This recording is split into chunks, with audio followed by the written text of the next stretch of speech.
That's why we happened to be in Binondo. Actually, it's my first time as well to be in that place. So it was amazing, special. It's because we're together. And I'm very excited for the Supernational journey that's coming July.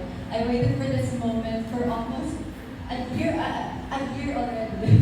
So I feel that I'm really prepared and I'm really excited to experience the family that you are talking about. And Yeah, I want to say enjoy this moment. Enjoy this moment. You are amazing.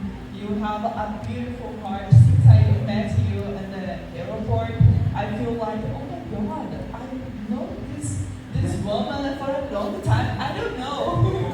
We have a good connection. So thank you for giving me your time and showing me explore the city with me.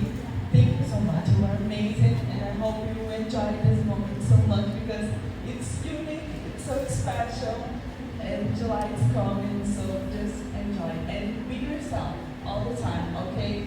Because you are amazing. Don't compare yourself to the others because we have a unique story, a unique experience. You know what you did, what you need to do to be here today. Just you know about it. Just you know about your story, and don't be afraid to be yourself. Okay, this is your biggest power. Okay. thank you so much. It means a lot that you're here and giving that message to me now. And I'm really praying